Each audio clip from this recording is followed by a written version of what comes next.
É na nossa mente que se encontra o campo de batalha. Romanos 7, Paulo diz isso. Miserável homem que sou, o pecado que habita em mim, a carne, né? O mal que reside em mim, esse poder da carne que sempre me puxa para baixo. É aqui o conflito, é na nossa mente.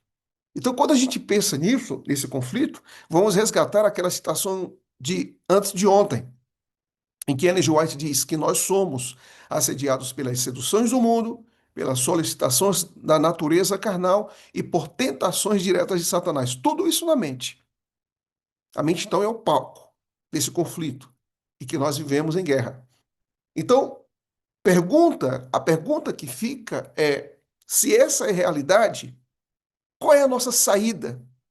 Se às vezes nós podemos ser escravos de vícios, de comportamentos, se nós temos algumas coisas que nos prendem, assim como cadeias que parecem ser impossíveis de serem quebradas, como, como se vive a vida cristã com poder e com graça? Como? Bem, você sabe como é que começa Romanos? Romanos capítulo número 8. Leia comigo agora, Romanos 8, versículo número 1 começa assim. Sabe como é que Paulo declara, com tudo isso, com toda aquela luta, com todos os conflitos, o que a lei exige e que você não pode dar? O que que Paulo coloca como palavra já de início? Ele está continuando o raciocínio de Romanos capítulo número 7. O que que ele coloca? Ele coloca o seguinte: o que que diz sua Bíblia, a primeira palavra que aparece aí em Romanos capítulo número 8? Qual é a primeira palavra? Agora. Agora. Meu irmão, escuta uma coisa, olha. Existem três maneiras de você viver. Ou você vai viver com medo do futuro, ou com a culpa do passado, ou com a graça do presente. Como é que você quer viver? Você quer viver como? Você quer viver com medo do futuro, com a culpa do passado, ou com a graça do presente? Eu quero viver com a graça do presente. E você? Você quer viver como? Eu quero viver com a graça do presente. Então não importa o que aconteceu com o seu passado. Seja o passado remoto ou seja o passado presente. Não importa. Creia nisso, não importa. Não importa o que você fez, o estrago que você causou na sua família, o estrago que você causou em você mesmo, o estrago que você causou na sua igreja, não importa. Paulo está dizendo que a graça é maior do que a nossa culpa. Segunda coisa, você está com medo de quê do futuro?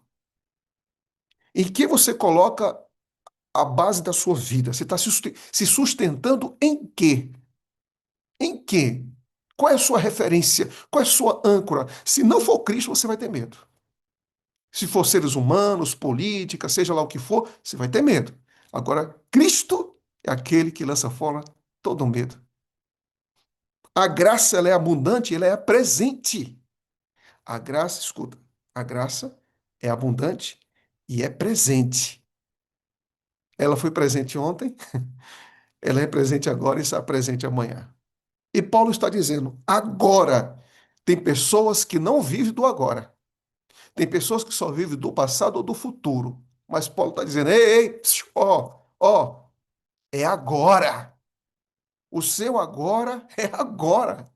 E Paulo diz, agora, pois, nenhuma condenação há para os que estão em Cristo Jesus. Então entenda, Paulo aqui começa assim, escancarando as portas da bondade de Deus. E deixa essa bondade de Deus entrar na sua vida. Deixa essa bondade de Deus entrar no seu coração, na sua alma. Isso pertence a você. Não viva como alguém que a graça não pertence. Isso é para você. Aí você diz, pastor, mas se há Atos, tem o Pentecostes. E é no capítulo 2. O Senhor disse que em Romanos 8 é o Pentecostes de Paulo. Por que que ele está começando a falar de Jesus Cristo? Porque Jesus Cristo é o centro de tudo. Colossenses diz isso claramente. Nós vivemos por meio dele, existimos para ele e tudo mais. Só que, só que, para que a realidade dessa vida em Cristo se torne concreta, na nossa caminhada cristã, quem é a pessoa que torna tudo isso possível? Quem é que regenera? Quem é que traz a certeza do perdão? Quem é que justifica? Quem é que santifica? Aí agora entra a pessoa do Espírito Santo. Entendeu agora? Então isso quer dizer que em Romanos 8 você vai ver aqui a Trindade várias e várias vezes. Várias e várias vezes. Você vai encontrar aqui em Romanos a manifestação do Filho, do Pai e também do Espírito. Por exemplo, já falou do Filho, nenhuma condenação há para os que estão em Cristo Jesus, nosso Senhor. Agora vamos ver o Pai. Vou dar aqui há várias, mas vou aqui apenas apresentar mais uma. Olha o que diz. No versículo 2: porque a lei do Espírito, opa, Espírito está falando do Espírito Santo, da vida em Cristo Jesus, livrou você da lei do pecado e da morte. Porque aquilo que a lei não podia fazer, por causa da fraqueza da carne, isso Deus fez, enviando o seu Filho. Entendeu aí agora? Pai, Filho e Espírito Santo. Então você vai perceber que os três trabalham.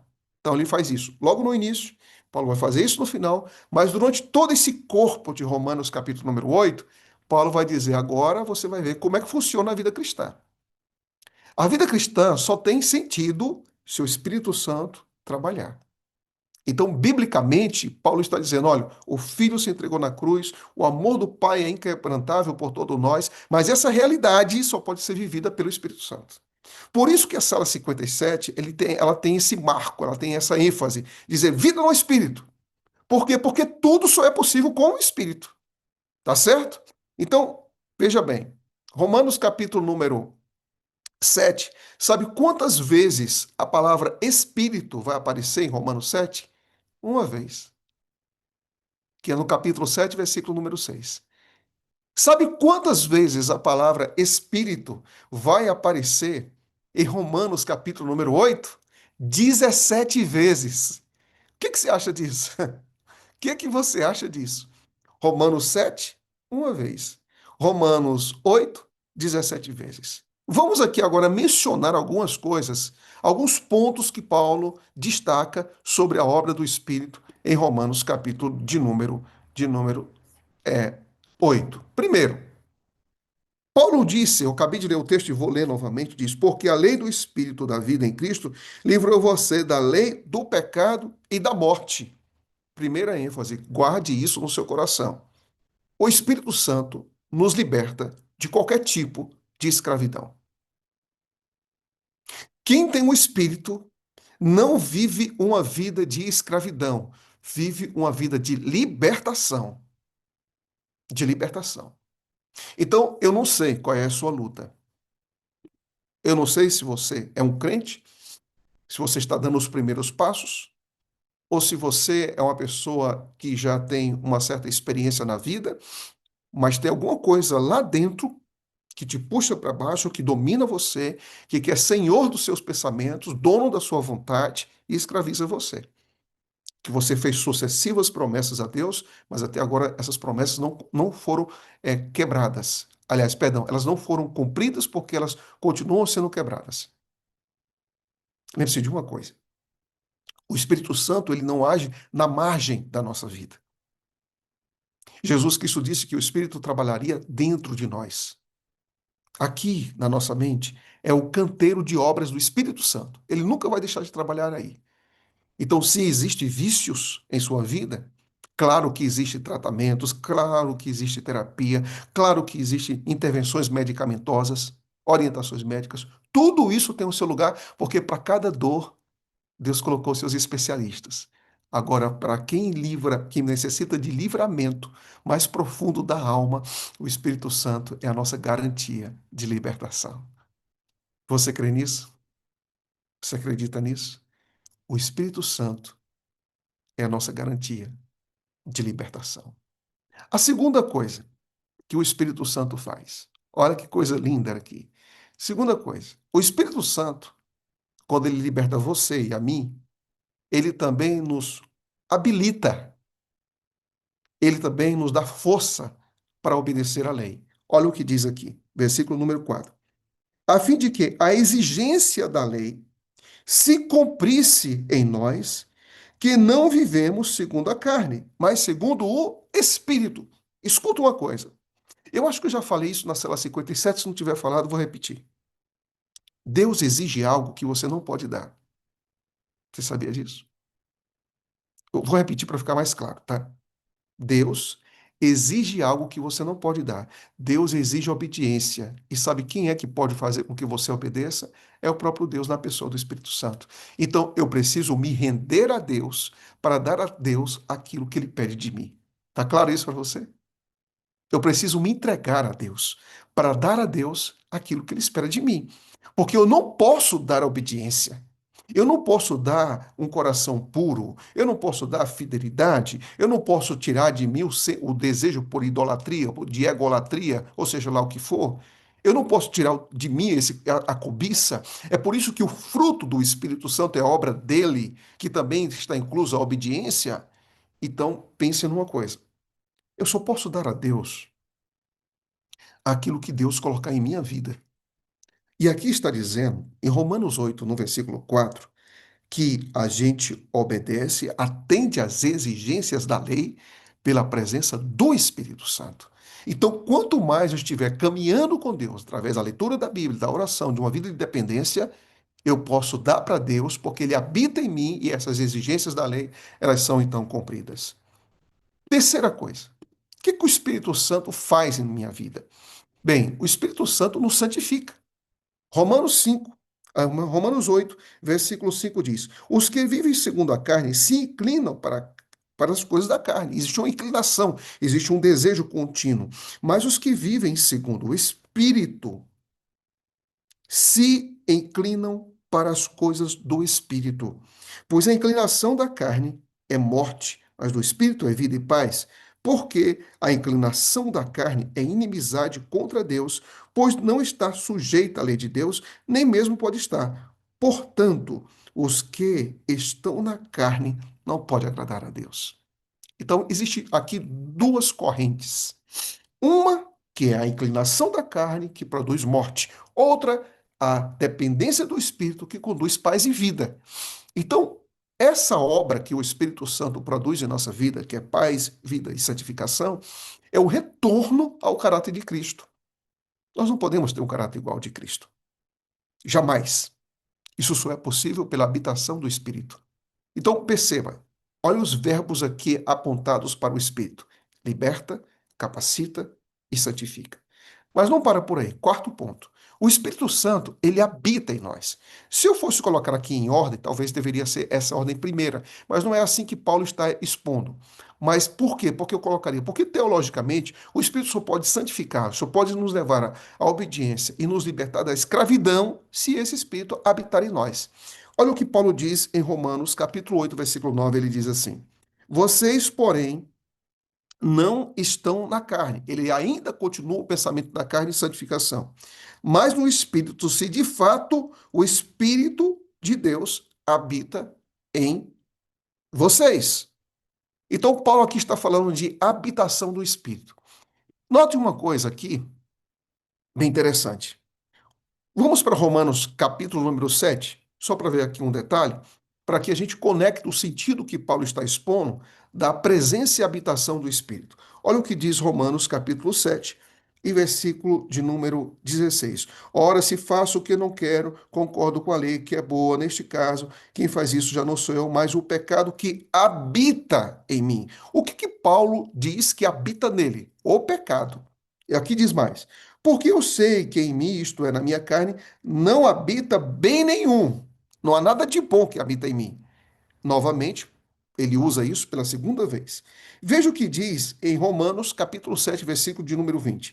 Mas o que eu faço é o que não quero. Já não sou eu quem faz, e sim o pecado que habita em mim. Paulo está dizendo aqui uma, duas, três, mas não para por aí. Versículo número 21 diz: Assim encontro esta lei, quando quero fazer o bem, o mal reside em mim. E no versículo de número 23 ele diz: O mal que está nos meus membros. Onde é que está o problema? Paulo diz: Está em mim, habita em mim, reside em mim. É como se Paulo estivesse dizendo o seguinte: Eu sou o pecado me tornou alguém que é a sua casa, a sua habitação. E agora, como é que se resolve isso? O nosso problema está aqui dentro. E para resolver os problemas internos da alma, o que é que Deus faz? Aleluia por isso, irmãos. Aleluia por isso. Para resolver os problemas internos da alma, Deus habita em nós. Amém? Para resolver os problemas que é quase impossível, ou melhor, impossíveis de serem solucionados. Se o pecado ele me fez da minha vida a sua casa, o Espírito Santo fez da minha mente o seu templo, o seu templo. Se a luta é aqui dentro, se a obra do pecado é aqui dentro que Deus vai agir. Se as suas lutas, elas são duríssimas aí dentro de você, e você tem coleção de quedas, de fracassos, de desânimos e de derrotas, é dentro de você que Deus vai agir.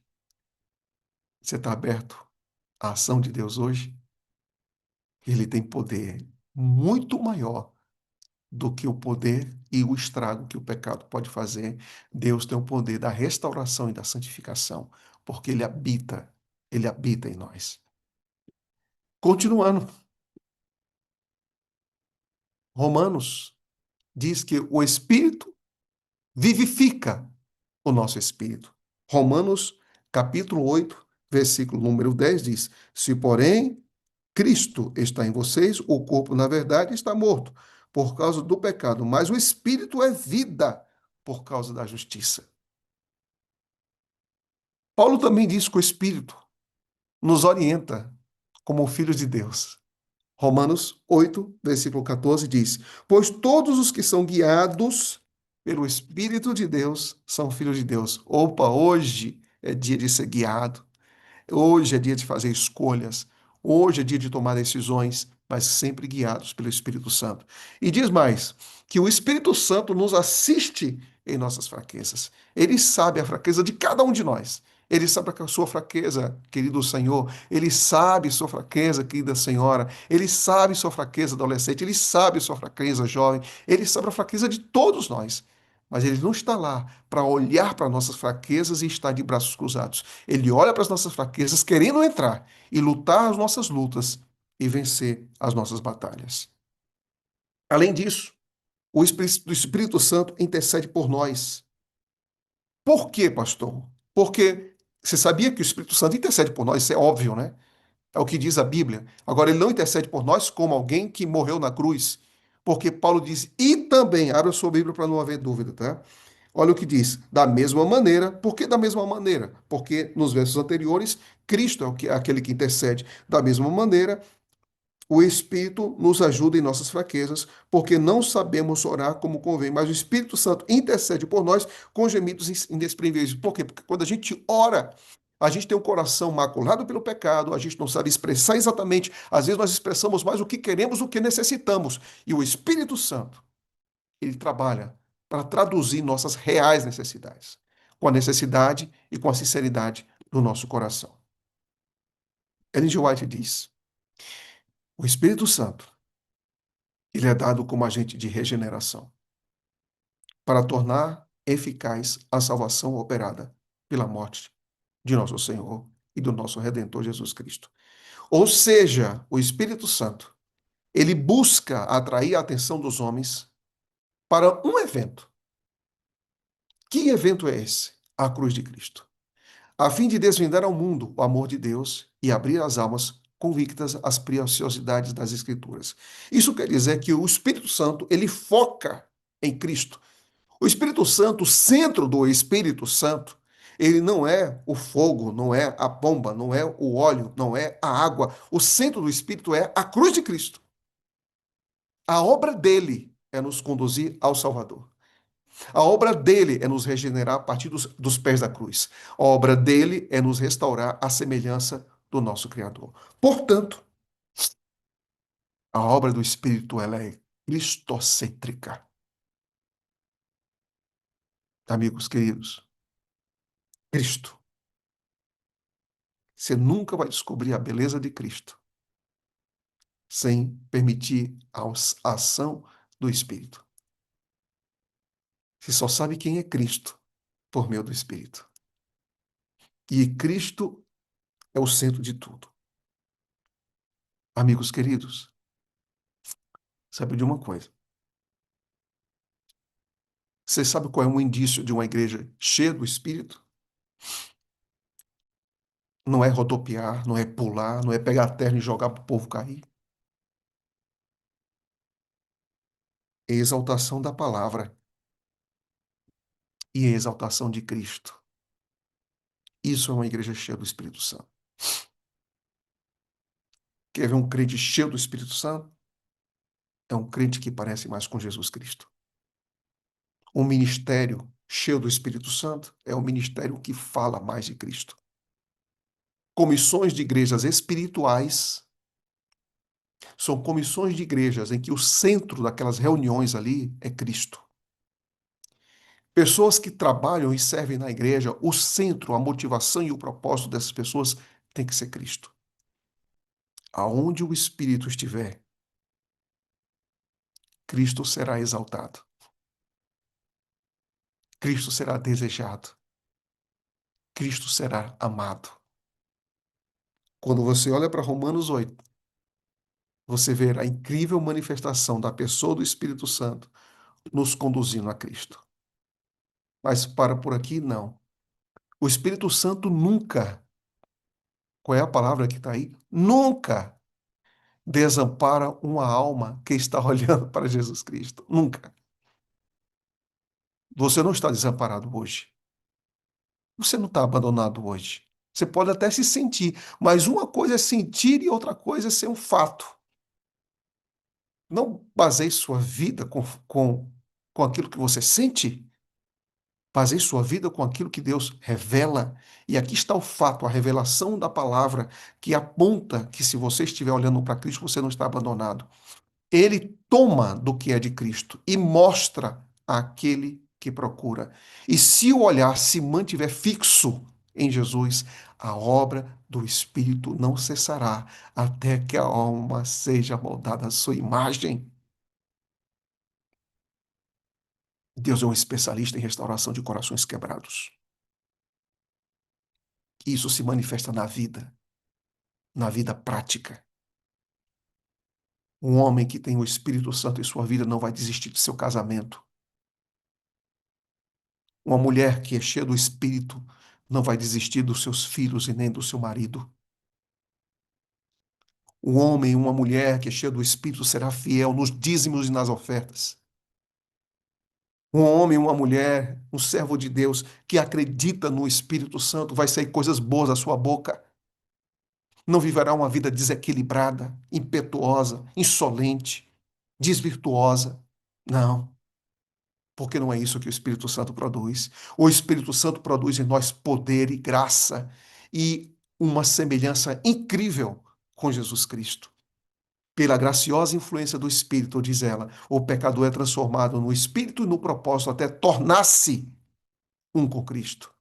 Quem é que nos torna um com Cristo? É o Espírito Santo. Vamos para a parte final dessas reflexões de hoje.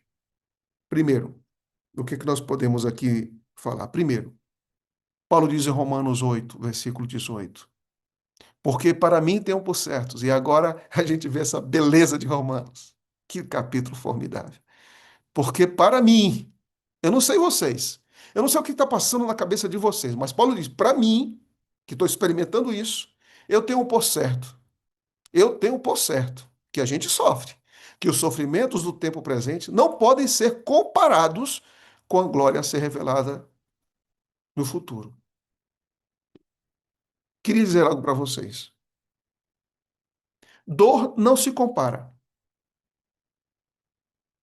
Dor não se compara. Eu não posso comparar a minha dor com a sua dor. Mas eu posso comparar o meu sofrimento, nós podemos comparar o nosso sofrimento com a glória que há de vir. E Paulo está dizendo o seguinte: olha, vocês não têm ideia do que está aguardando por vocês. Eu não sei se você está enterrando aí um filho que você ama muito, eu não sei se você tem um parente que está na UTI, eu não sei se você está se despedindo de uma pessoa que está com câncer terminal, eu não sei qual é a sua história. Mas por mais dolorosa, por mais sofrida que seja a vida, existe um espetáculo de glória, existe a experiência da vida eterna, existe a convicção da ressurreição, existe a manifestação desse mundo que Deus está preparando para nós com toda a sua plenitude, que eu não posso comparar. É verdade, a gente sofre. É verdade que a gente derrama lágrimas. É verdade que a gente enterra quem a gente ama. Mas existe uma coisa: nenhum tipo de sofrimento pode ser comparado com as providências que Deus está preparando na sua direção. Ah, pastor, mas você não sabe o que eu estou passando. Eu não sei. Mas você tem que saber o que Deus está providenciando. Não fique se detendo só no que você passa, por mais dura que seja a vida. Mas também olhe para aquilo que Deus está providenciando. E Paulo chama isso de glória. Bem, além disso, Paulo explica, né, que essa patemata, que é o sofrimento que a gente passa, não pode ser comparado com aquela glória. E aqui vem um texto bem conhecido de Romanos, né? Sabemos que todas as coisas cooperam para o bem daqueles que amam a Deus, daqueles que são chamados segundo o seu propósito. E Paulo tem propriedade e autoridade para falar disso. Primeiro, Paulo diz o seguinte: Deus age em nossa vida. Deus não está de braços cruzados.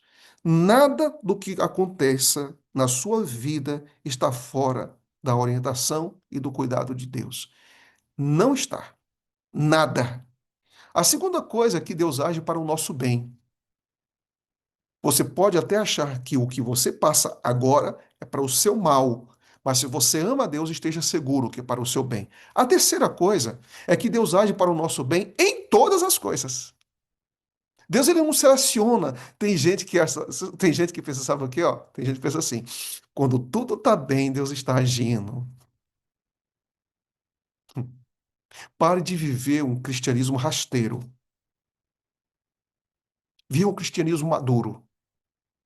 Deus ele não é soberano, ele não é soberano só no universo.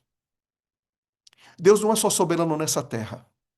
Deus não é soberano apenas na igreja. Deus é soberano na sua vida. Aconteça o que acontecer com a sua vida, veja Deus trabalhando. Veja Deus agindo. Mesmo que você não entenda. É muito fácil, sabe? Caminhar, escute isso. É muito fácil caminhar vendo o futuro lá no final. Vendo o caminho lá no final. Como é fácil, né?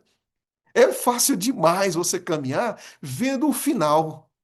Você sabe por quê? Porque o Senhor precisa de fé. Muito fácil. Agora Deus procura homens e mulheres que não enxergam o final, que não sabem como vai terminar a situação que ela está passando, mas acredita que Deus está preparando o melhor no final. Você não precisa entender tudo. Você não precisa saber de tudo, porque cristianismo não é saber de tudo, não é conhecer tudo e não é ver o fim agora, mas é caminhar pela fé, acreditando que o amor de Deus não falha. É muito fácil ser um cristão previsível. Na verdade, isso não é cristianismo. Caminhe quando tudo estiver escuro. Caminhe quando você estiver no deserto. Caminhe quando você tiver perdas, mas continue caminhando. Isso é que faz diferença entre uma pessoa que desiste por qualquer coisa e uma pessoa que continua caminhando porque crê que todas as coisas cooperam para o bem daqueles que amam a Deus. E Deus age em todas as coisas para o nosso bem, mesmo que eu não esteja enxergando isso agora. Como é que eu vou terminar Romanos? Com perguntas. Romanos 8 termina com perguntas. Primeira delas, leia comigo aí, irmãos. Se Deus é por você, quem será contra você? Quem? Depois dessa história toda, né? Habitação, santificação, obra do Espírito, regeneração, restauração. Se Deus é por você, quem será contra você?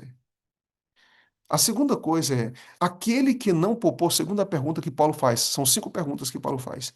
A primeira é, quem será contra nós? A segunda, aquele que não poupou seu próprio filho, antes por todos nós o entregou, porventura não nos dará graciosamente com ele todas as coisas?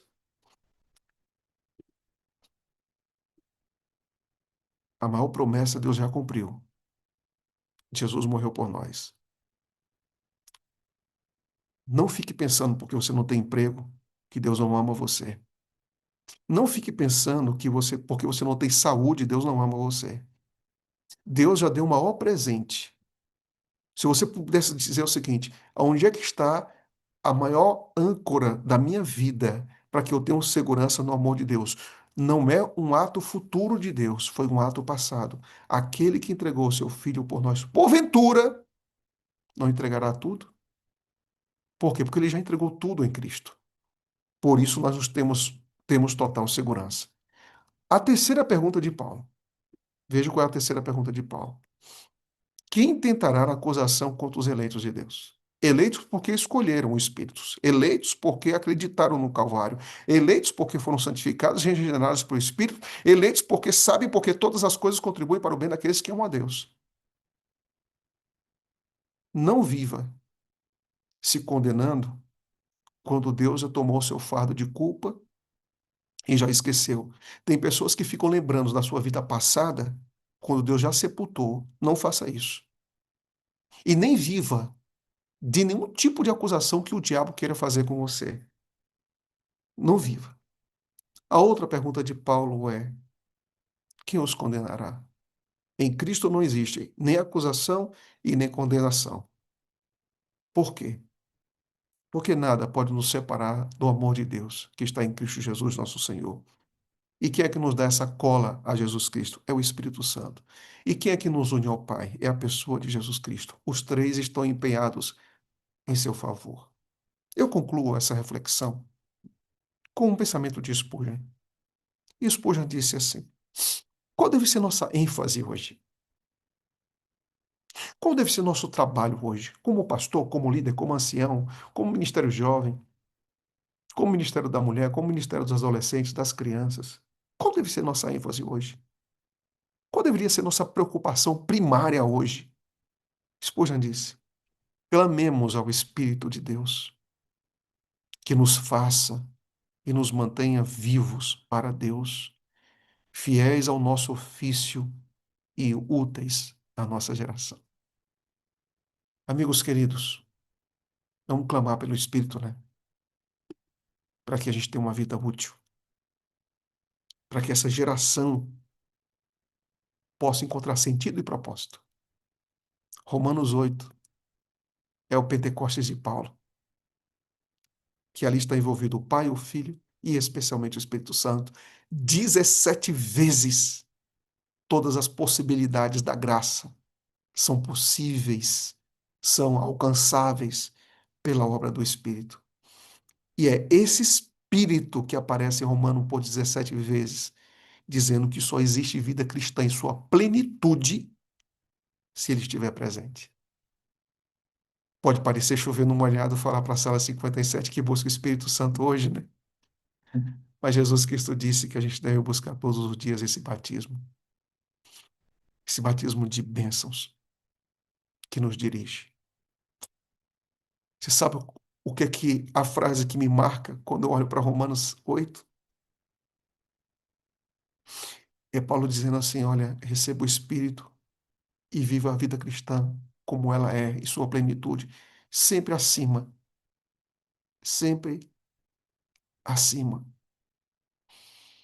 E quando eu olho para essa realidade, eu posso dizer assim com muita segurança, né?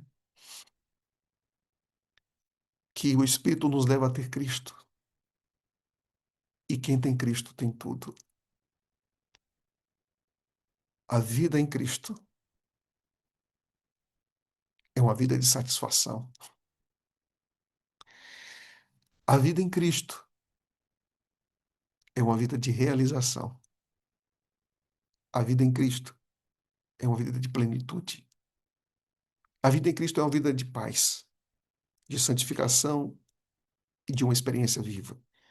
Mas tudo isso só é possível com a obra do Espírito em nós. Hoje, dia 6 de agosto, viva no Espírito. Que Deus te abençoe e que te fortaleça e que Romanos capítulo 8 seja objeto das suas reflexões no dia de hoje. Vamos orar. Bom Deus, obrigado, Senhor, por essa cachoeira de graça que vem a nós através do Espírito Santo, que nos convence que temos paz, que nós estamos acima de tudo e de todos porque nós estamos em Ti. Obrigado por essa âncora, por essa rocha. Obrigado, Senhor, por Tua palavra que nos restaura. Obrigado pelo Espírito que nos santifica. E obrigado pela cruz que nos transforma. Que o Senhor nos abençoe nesse dia, em nome de Jesus. Amém. Amém.